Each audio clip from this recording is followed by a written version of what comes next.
Hello दोस्तों, क्या आपको याद है कैसे कुछ टाइम पहले सभी सोशल मीडिया प्लेटफॉर्म्स पे जेसीबी मीम्स ट्रेंड कर रहे थे।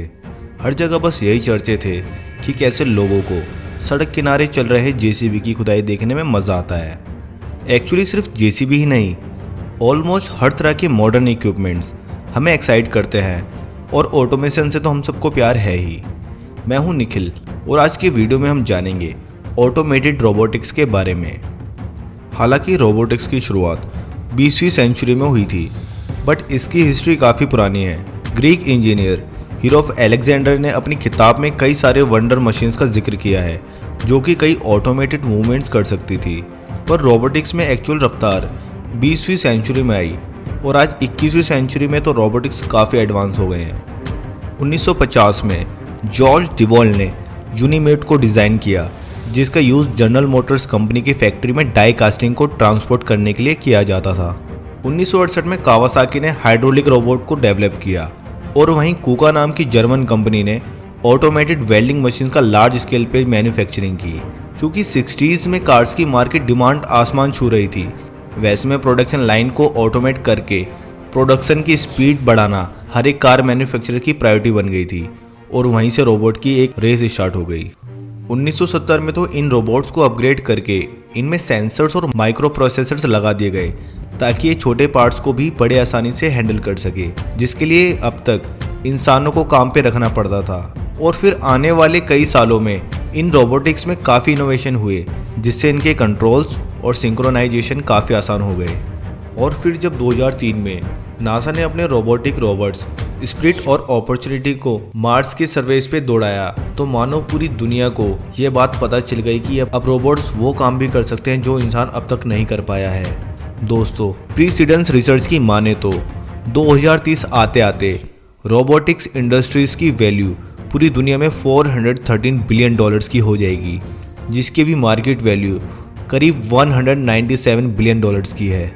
दुनिया भर में कई कंपनीज रोबोटिक्स के R&D पे काफ़ी पैसा खर्च करती है, जिससे कि मार्केट में उनके प्रोडक्ट्स की वैल्यू बनी रहे, जैसे कि Rockwell Automation, Cognex Corporation, Fanuc Corporation और मेरी पर्सनल फेवरेट बॉस्टन डायनामिक्स। दोस्तों, अमेरिकन कंपनी रॉकवेल ऑटोमेशन अपने flagship product Allen Bradley hardware को इस तरह डिज़ाइन किया है ताकि मैन्युफैक्चरर्स को अपने प्रोडक्ट की नीड बेसिस पे एक इंटीग्रेटेड कंट्रोल मिले, जैसे कि फैक्सा 5000 और SM6300T, जिनकी मदद से काफ़ी कॉम्प्लिकेटेड प्रोडक्ट्स को भी आसानी से मैन्युफैक्चर किया जा सके। जापान की फनक कॉरपोरेशन के रोबोटिक्स आर्म्स की वीडियो तो आपने भी इंटरनेट पे देखी ही होगी। मुझे तो इन रोबोट्स को देख के ही आयरन मैन मूवी की याद आ जाती है। इंसानों के हाथ के जैसे दिखने वाले ये रोबोट कुछ ही मिनटों में बड़े से बड़े प्रोडक्ट्स जैसे कि कार और काफ़ी कॉम्प्लिकेटेड और छोटे प्रोडक्ट्स जैसे कि माइक्रो प्रोसेसर चिप्स को मैन्युफैक्चर कर सकते हैं। इनकी हाई एक्यूरेसी और स्पीड की वजह से ये दुनिया भर के हैवी इंडस्ट्रीज़ की फेवरेट रोबोट हैं। दुनिया भर में ऐसी ऑटोमेटेड रोबोटिक्स की ढेरों कंपनीज है, पर मेरी फेवरेट बॉस्टन डायनामिक्स, जिसने सालों की मेहनत के बाद डेवलप किया है एटलस को, इसे अब तक का सबसे एडवांस्ड ह्यूमनॉइड रोबोट कहा जा रहा है।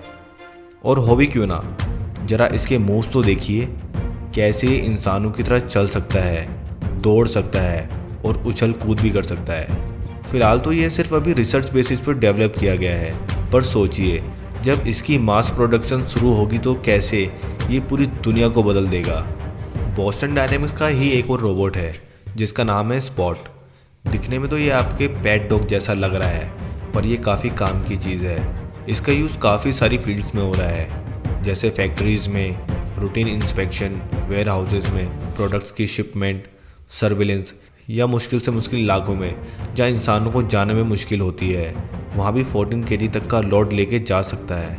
अगर किसी बिल्डिंग में आग लग जाती है तो ये फायर फाइटर्स की मदद कर सकता है और बिल्डिंग में फंसे लोगों तक ज़रूरी सामान जैसे फेस मास्क वगैरह पहुँचा सकता है।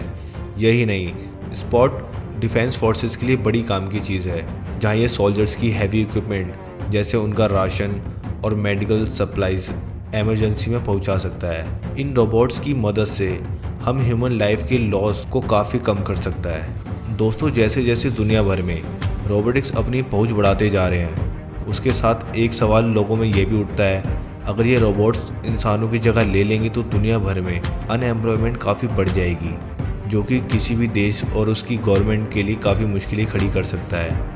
और ये सवाल लाजमी भी है, क्योंकि अगर हम डेटा को देखते हैं तो दुनिया भर की डेवलप्ड कंट्रीज़ रोबोट्स ने काफ़ी हद तक इंसानों को रिप्लेस कर दिया है। जैसे अमेरिका में 10,000 ह्यूमन वर्कर्स पे 274 रोबोट्स हैं, वही चाइना में 187 रोबोट्स का है।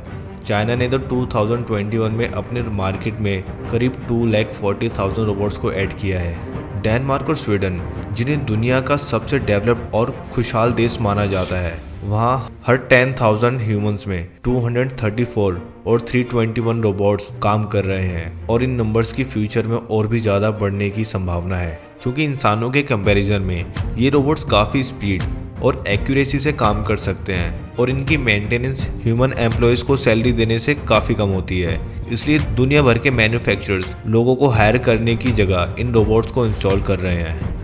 एलन मस्क की टेस्ला जीगा फैक्ट्रीज भी काफ़ी हद तक फुल्ली ऑटोमेटेड है, जिससे कि ये प्रोडक्शन कॉस्ट को कम रखकर अपने प्रॉफिट्स को बढ़ा पाते हैं। कि रोबोटिक्स से अनएम्प्लॉयमेंट बढ़ने का खतरा तो है ही, पर मेरा मानना है कि ये रोबोटिक्स एक्चुअली में हमारे काम को कम करके हमारी ही मदद कर रहे हैं। अगर कोई कंपनी ऑटोमेटेड है तो उसके एम्प्लॉयज़ को काफ़ी टाइम मिलता है अपनी फैमिली के साथ स्पेंड करने के लिए। ये वर्क लाइफ बैलेंस को मेंटेन करने में हमारी मदद करते हैं, और उस टाइम के इस्तेमाल किसी दूसरी प्रोडक्टिव चीज़ों में लगा सकते हैं। जहां आज लोगों को हफ्ते में 5 से 6 दिन रोज़ 9 से 10 घंटे तक काम करना पड़ता है, वहीं ऑटोमेशन होने से एम्प्लॉयज़ 4 दिन काम भी कर सकते हैं। तो दोस्तों, आपने देखा कि कैसे ऑटोमेटेड रोबोटिक्स के काफ़ी सारे फ़ायदे हैं और कुछ नुकसान भी हैं। आपका इस बारे में क्या ख्याल है, ये हमें कमेंट सेक्शन में लिख कर जरूर बताएं। और अगर वीडियो पसंद आए तो इसे लाइक करें और अपने दोस्तों के साथ शेयर जरूर करें। और ऐसे ही इन्फॉर्मेशन वीडियो देखने के लिए हमारे चैनल को सब्सक्राइब करें। अब मिलेंगे अगली वीडियो में।